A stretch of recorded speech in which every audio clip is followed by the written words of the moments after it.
Hello beautiful people, welcome back to Easy Sewing with Tyke. In today's tutorial, I'll be showing you how to cut and sew this stylish asymmetric hemline gathered dress. So if you are ready to create something this stunning and beautiful, keep watching.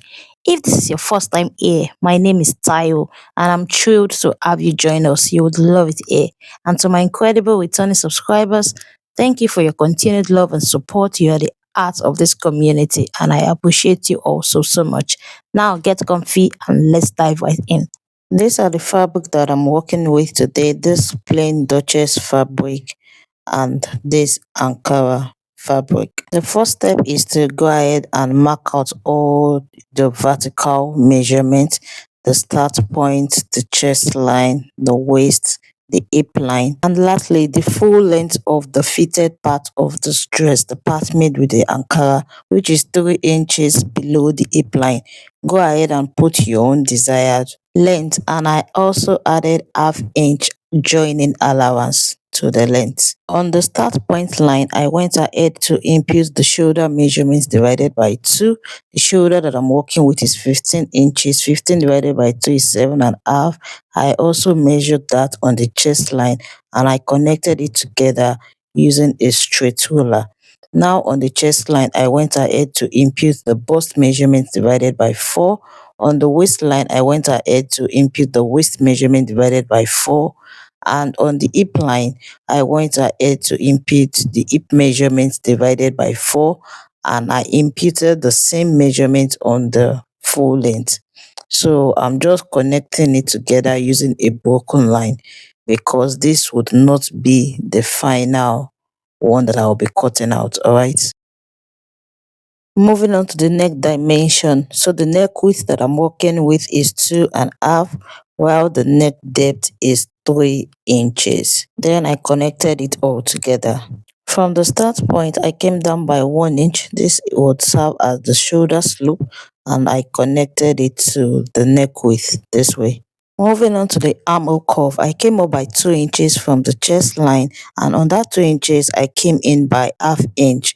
Afterwards, I connected the 3 points together.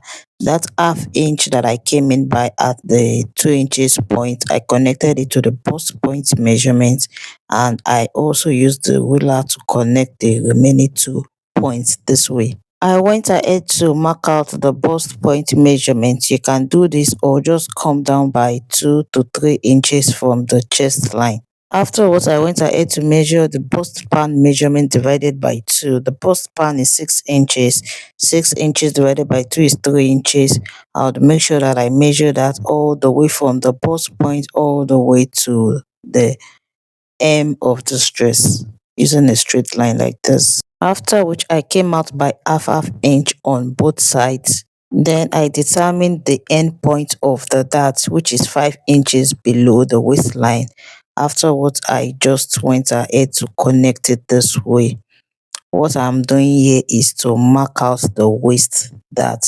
Alright, and this is what I have thus far. Because I want the style line on this outfit to be the princess dart style line, from the apex of the dart that way, I just used my free hand and connect it to this part of the armhole. Make sure that you extend it by 2 inches.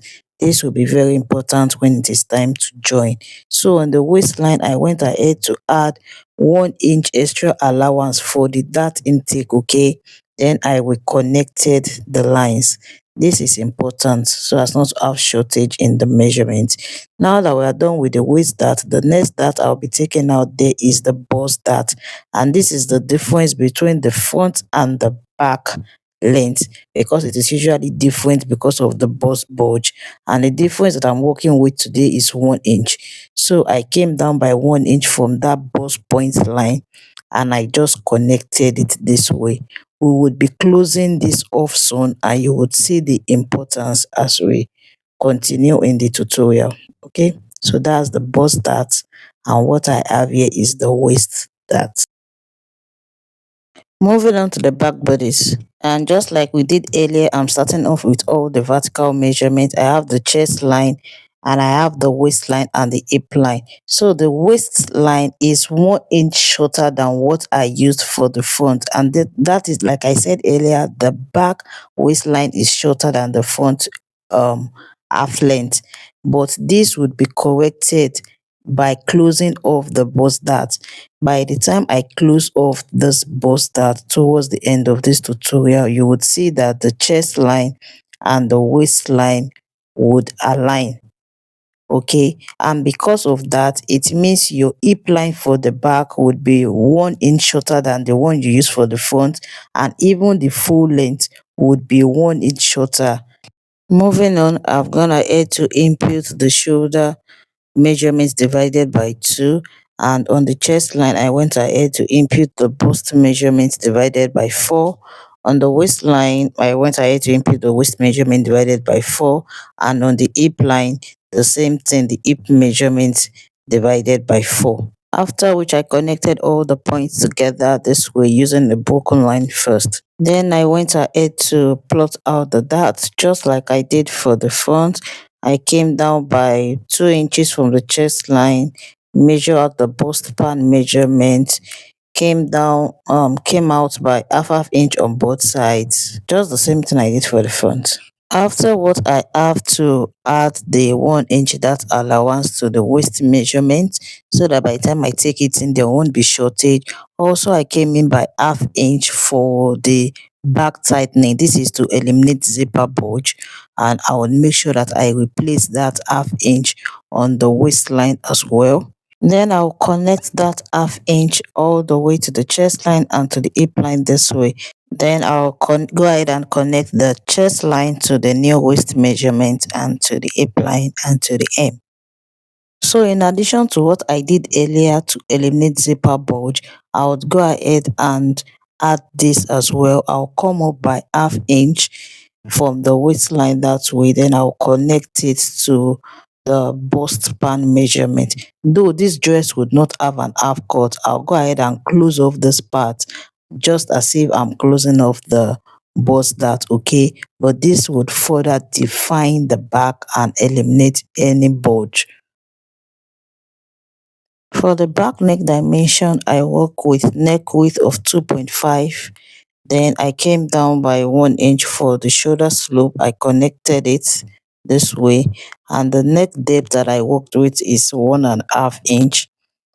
After which I connected it as well. Then I went ahead to add half-inch joining at the shoulder for the shoulder joining allowance. I forgot to add this while drafting out the front, but I would make sure I add it before cutting it out. And finally, I drafted out the back armhole by dividing what I have left there into 2 and connecting it with the armhole curve to the chest line. Enjoying the process so far? If your answer is yes, then kindly like this video. It really helps to support the channel. Subscribe for more amazing sewing tutorial and content. If you are yet to, do you have suggestions or questions? Drop them right in the comment below. I'd love to hear from you and I'll be happy to help. Share this video with your friends and family as well. And oh, tap on that notification bell so you never miss a new tutorial from the channel. Thank you so much for being here. I appreciate you. Now let's continue. So you can see that I extended that part. It is very important when it is time to join, okay, so that there won't be any shortage whatsoever. And this is how you go ahead and close the bust dart. Just fold the slanted line and make sure that it's matched up with the straight line and secure it with your sellotape. Now you can see that everything match up, the chest line, the waist, the full length, everything match up despite the 1 inch difference in the front and the back measurements. Now that is the importance of the bust dart, because without that bust dart, then the front and the back wouldn't have aligned. For the asymmetric hemline, I won't be cutting it out on the pattern. I will have transferred the pattern to the fabric, joined both the front and the back together before cutting out that asymmetric hemline, okay, because I want both the front and the back hemline to align and match up, okay. Moving on, I've gone ahead to transfer the pattern to the fabric. You can see that I've closed that part. I just closed it the same way I closed the bust dart. there will be no half cut on this dress. So this is what I have. You can see how curvy that zip area is. This definitely would not budge. I went ahead to add my zipper allowance. I'll be turning it with a lining. Then I added the sewing allowance to the side as well. The shoulder allowance has been added while drafting, and also the joining allowance at the hem has been added while drafting as well. And here's the fourth pattern. It has been transferred to the fabric as well. I've gone ahead to add the necessary sewing and joining allowance, and I have also gone ahead to cut out the lining for both the front and the back. So I will open up the center front, then take one of the side front and join it together using half an inch. Once I'm done joining this side, I will take the second side front and join it to the center front as well. Then I'll show you what I have. After joining, make sure that you notch it properly, especially the curvy part, okay? So this is what I have.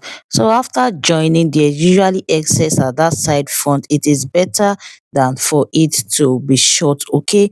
So you can trim off that excess this way. I brought out the back pattern and I traced what I have. Then I measured 2 inches and I came in by half inch. Just want to redraw your front armhole, okay? Then you would cut it out. So I've already done that for the lining. You can see that I've joined the lining together. So I will just use the lining as a guide to trim off the main fabric when I am done turning the neckline and the side with the lining. So to turn the neckline, just place the right side of the lining on the right side of the fabric and sew it off using half an inch. After sewing it off, you want to make sure that you notch it. Anytime you sew a curved line, it is extremely important that you notch it so it can lay flat. And after notching, I went ahead to top stitch on the lining. Then I also went ahead to join it at the sides till the right side of the lining on the right side of the fabric. I went ahead to join it at the sides using half an inch so that I can turn this main fabric with the lining. So once I'm done trimming off the excess, this way I will turn it inside out for you to see. And this is what I have. I'll head over to the ironing table to give this a good press. So this is the back pattern. I've turned the neckline with the lining, the side. I notched where it's needed and I top stitch. So for the dart, I took in the dart separately on the fabric and on the lining separately to achieve this kind of neat finish. All right. So the next thing to do is to join these two back pieces at the center back, leaving out the space that we are going to fix the zipper. And after joining what I have left there, I went ahead to fix the zipper off camera. And this is what I have after fixing the zipper. Moving on, I went ahead to join both the front and the back together at the shoulder using half an inch. So the method that I used was to sandwich the back shoulder in between the front shoulder, in between the front main fabric and the lining this way to achieve this flawless and neat finish. After which I repeated the same process for the second side as well. Then I went ahead to join the front and the back together at the side by imputing the bust measurement, the waist measurement, and the hip measurement. And this is what I have. Moving on to the asymmetric neckline. So I came up by 5 inches. Yours can be higher depending on where you want it to stop at the other side, depending on how pronounced you want that slant to be. If you want yours more pronounced, then just come down by 5 inches from your half length, okay? But this one was not that pronounced. That is why I made it this way. So you can work and tweak this according to your preference, okay? So after marking it out this way, I went ahead to cut it out. And this is what I have. So the end part is ready to be attached to the gathers part of this dress. To ascertain or to know the length of this gathers part, you just want to subtract that upper part that we just finished sewing, the Ankara part. You have to subtract the length from your full gown length. Whatever you have is the length of this gathers part, okay? So I've gone ahead to do the gathers manually using my thread and needle, and I folded and hemmed the bottom part. Now it's time to start fixing it. Since the gathers has been done manually, I just went ahead to attach it to the bottom part, that asymmetric part, using half an inch, while making sure that the gathers is evenly distributed along the lines, okay? Now for the width, I used 3 yards, that's 35 times 3. That is the width that I used here. But if you want to use fuller, then by all means you can increase the width length, okay? And that's a wrap for today's tutorial. I hope you gained some valuable insight and enjoyed the process. I'd love to see how your project turns out, so be sure to share them with me on social media. You can find me as Easy Sewing with Tyke on Instagram, Facebook, and TikTok. See you in the next tutorial. Until then, take care and happy sewing. Bye.